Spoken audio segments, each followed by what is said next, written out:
હળવદના કોયબા ગામે પુલિયું થયું ધડામ. પુલિયાની કામગીરીમાં લોટ પાણીને લાકડા. ઉચ્ચ કક્ષાએથી તપાસ થાય તેવું લોકોની માંગણી ઉઠી છે.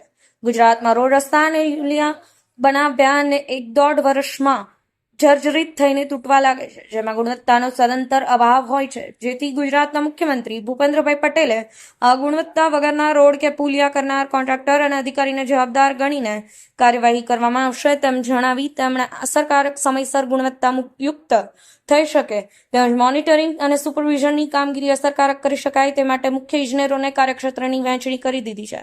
ત્યારે હળવદ તાલુકાના કોઈબા ગામે 1-1.5 વર્ષ પહેલા બનેલું પુલિયા તૂટી ગયું હોય ને તેમાં ગુણવત્તાનો અભાવ હોવાનો ગ્રામજનોએ આક્ષેપ કર્યો છે. ત્યારે સૌરાષ્ટ્ર ઝોનના મુખ્ય ઇજનેર આ પુલિયાની તપાસ કરે તેવું લોકો ઈચ્છી રહ્યા છે. આ બાબતે વાત કરીએ તો રોડ રસ્તા અને પુલિયામાં ગુણવત્તાનો અભાવ હોય છે તે સારી રીતે જાણતા મુખ્યમંત્રી ભૂપેન્દ્રભાઈ પટેલે મુખ્ય ઇજનેરના કાર્યક્ષેત્ર નક્કી કર્યા છે, જ્યાં મોરબી જિલ્લો સૌરાષ્ટ્ર ઝોનના મુખ્ય અજમેર હેઠળ આવે છે. આ હળવદ તાલુકામાં કોયંબા ગામે 1-1.5 વર્ષ પહેલા બનાવેલા પુલિયું તૂટી ગયું છે, જેમાં ગુણવત્તાનો તદંતર અભાવ હતો તેવું ભારપૂર્વક ગ્રામજનો જણાવી રહ્યા છે.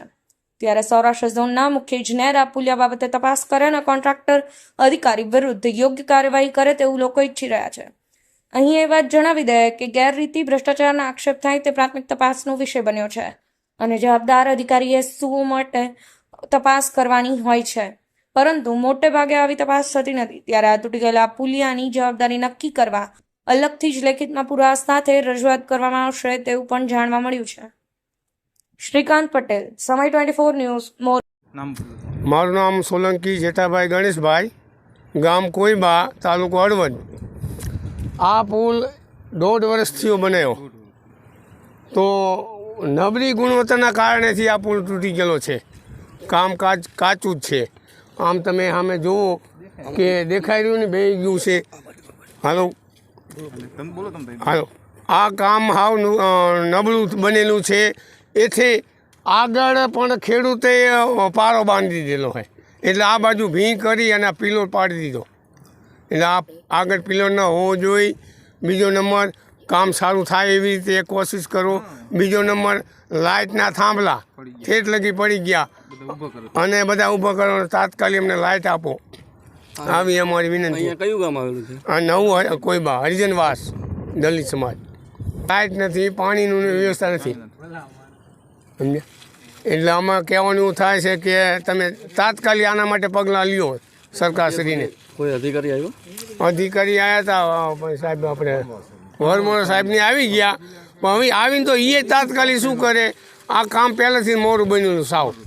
લ્યો આખની તો સાહેબ કાંઈ કામ મોરું છે. સારું કામ હોય તો આ ગમે એટલું પાણી આવતો માથેથી વિજે પણ કાંઈ થવું ન જોઈએ. એના બદલે માથે પાણી નથી જોતા, તૂટી ગયો.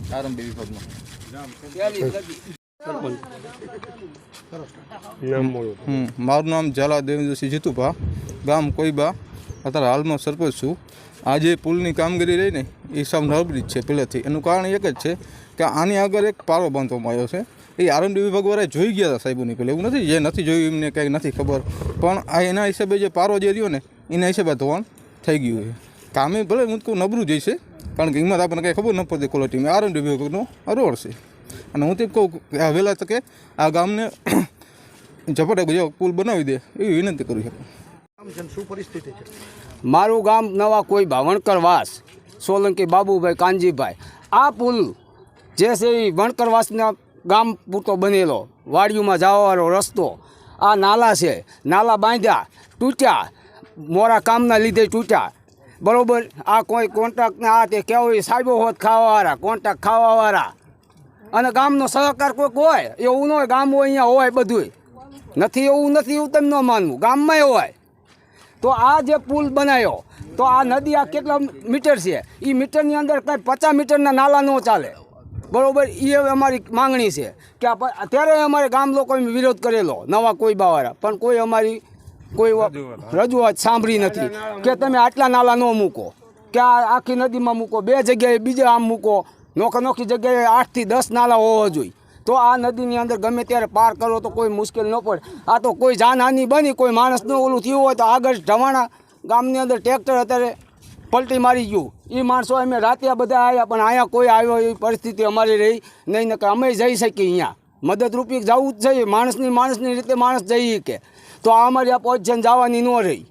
એટલે અમે આ કાલના આવી રીતે હેરાન થાય છે. જેથી કરી આ મીડિયામાં અમે કહી છીએ ઉપલા અધિકારીને જે આવતું હોય તાલુકાની અંદર આવતું હોય તો ભલે, જિલ્લામાં આવતું હોય તો ભલે, અમે સરપંચશ્રીને હોત કહી છીએ કે તમે આરે જાજો કે આનું જલ્દી જે આનું નિવારો લાવો, નકર આ ગામ વિહોણું થયું છે.